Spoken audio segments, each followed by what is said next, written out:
Hey everyone, Happy New Year. Welcome to Plants and Politics. I have some updates to share about convicted child sex trafficker Ghislaine Maxwell. I have to say, it brings me such joy to be able to call her a convicted felon. I also have an update to share, a quick update to share about accused pedophile and child sex trafficker Jeffrey Epstein. So here's what's new. First, one of the jurors who's being identified only by his first and middle name, Scotty David, he told a news outlet that he was able to help convince the jurors of Maxwell's guilt by sharing his own sexual abuse story.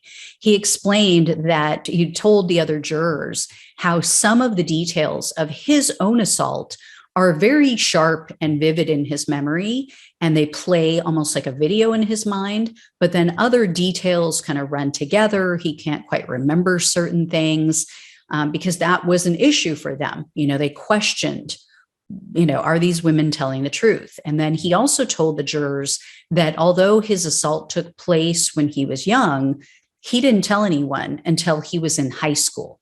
So, again, they were questioning why these women waited so long, why they didn't say anything at the time. He said that the room went silent when he was telling his story. And thank God for this man, because unless you've been assaulted yourself or you're close enough with someone that they've shared with you the details of what they went through, how they felt about it, what they did afterwards, you have no idea. You have absolutely no idea what it's like and how you would actually react. People think they know, but they have no clue. Until they've experienced it themselves, they just have no idea. So the next bit of news is that according to a source who spoke with the independent news outlet, the FBI has Maxwell's little black book and they're scrutinizing the book.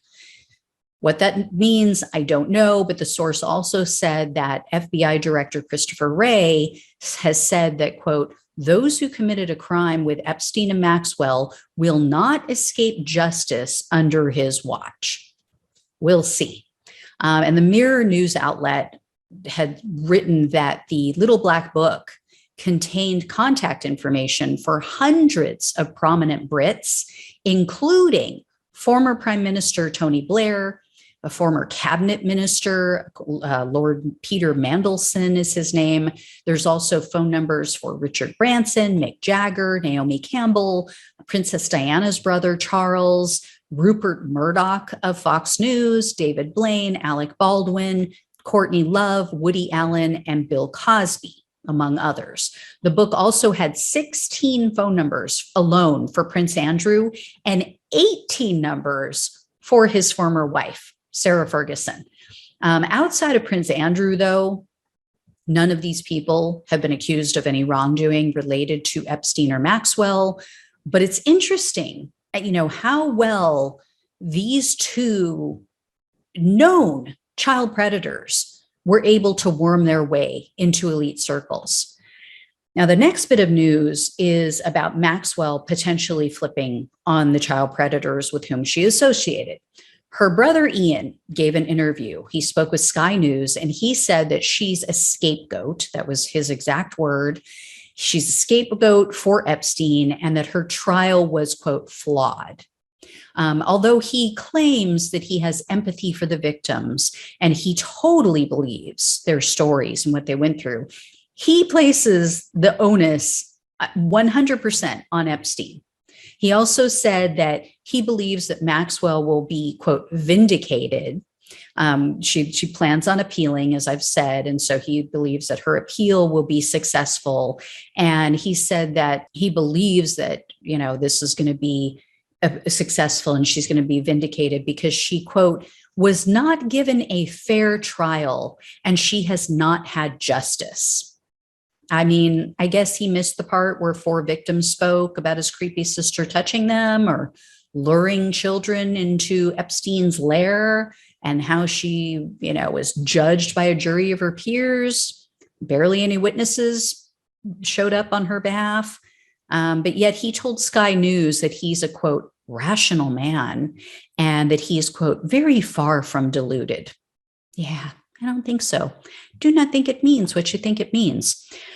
So Ian claims that because Maxwell was locked up for 18 months, she wasn't able to properly defend herself. That's what he's basing all of this on. I've covered this before. You guys may recall, it was a while back, but they actually looked into these allegations that Maxwell wasn't able to use the computer, use the phone, that she was being, basically hogtied and not able to defend herself. They determined that she was receiving more time. She received more time for phone calls, for Skype meetings, computer access, meetings in person with her attorney, more than other defendants. So that is complete and utter bullshit. Ian also said that his sister has no intention of cooperating. She's not going to flip and cooperate with the authorities. And so, we'll see, because that's what they all say, right? Before the reality of life behind bars sets in. So we'll see.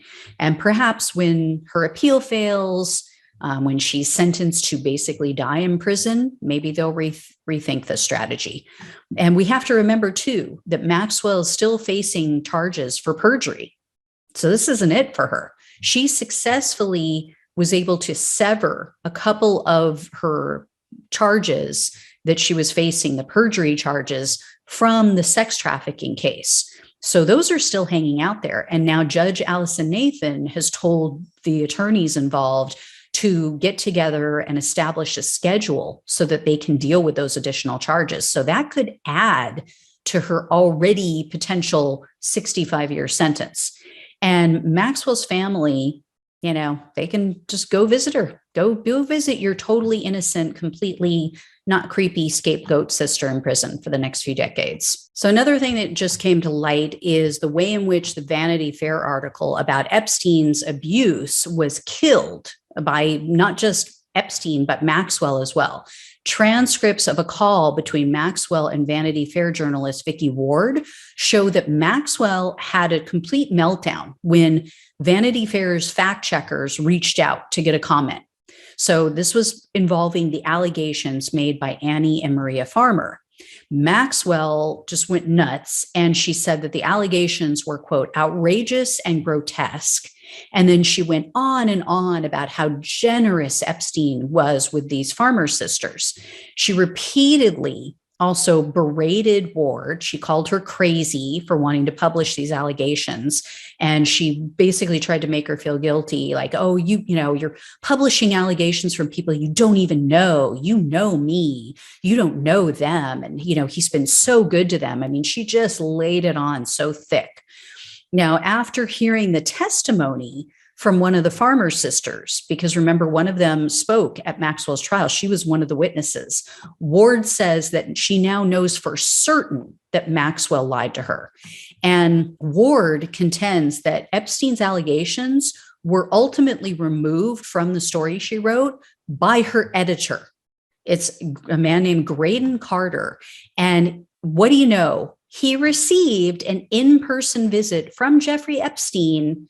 And then he said, oh, we don't really have enough evidence. We need to leave this out. And he removed it from her Vanity Fair article. I'm sure that's just a coincidence, though.